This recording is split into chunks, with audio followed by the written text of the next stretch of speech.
Welcome to the Savvy Radio Show with your host, the Savvy Landlord. Up next is the best deal ever.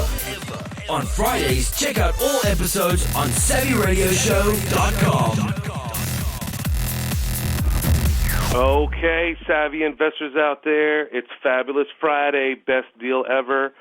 And a regular on the Savvy Radio Show is Thomas Morgan, and he's going to hit us up with a best deal so far in his career. Thomas, break it down. I don't know if it's the best monetary deal ever, but it's definitely one of the coolest deals I've ever structured. So I had this seller in Tennessee here. They owed $70 on a house that was probably worth $55 on a great day. $20,000 over equity? Over leveraged, upside down. Okay. They had perfect credit. I think he had like an 840.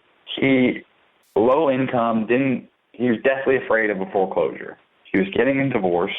Him and his wife called us, and at first I was like, there is nothing I can do for you at that far over leverage unless you do a short sale or you're going to get foreclosed.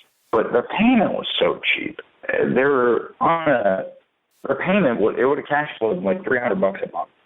So that was the one thing that intrigued me about doing this deal. I'm like, I can just buy it for cash flow and do them, just buy them time, really, is all it was going to do. And I explained that to them.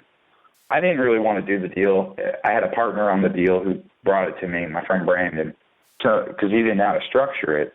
So I went and met with the sellers, me and him, and these sellers just kept talking and talking and talking. They wanted out. They wanted to solve the problem. And I was like, really, I didn't know how I could help them. So they ended up negotiating. I'm like, the only way I could help you is take over the debt. They had $12,000 in a tax savings plan they wanted to give us. 2 motorcycles. It was like a 1980s Yamaha XS and a 2007 Kawasaki Ninja with 3,800 miles on it. 2008 Ford Focus, gun safes, PA systems, and like a half a notebook page worth of stuff in the house, just for us to take over their debt. And a Commodore 64 computer. No, that was a different house. I just got that in another one. Okay. So they we wrote the contract out. We were supposed to close on it December 1st. We wrote the contract out. They called us about right before Thanksgiving and say, his truck had broke down and he needed $5,000 of the 12 to go fix his truck. And I felt bad. I was like, it kind of changes the dynamic of the deal because we were going to put the $12,000 in an escrow account for repairs. We were going to liquidate all the bikes and the cars and everything, really to have that $20,000 in the bank. But it made no point to pay off the principal of it. It would just be there as a buffer to float this house out over time, to buy him time. And we'd take the cash flow. It was kind of a win-win scenario. If it went vacant, just take it out of the escrow account. So it was really just managing it for $300 a month while we controlled the deed and the tax write-offs. I was like, okay, no problem. But then they immediately wanted to reduce it down to 7. It kind of changed the dynamic of the deal, and I was like, I don't know if I want to do it.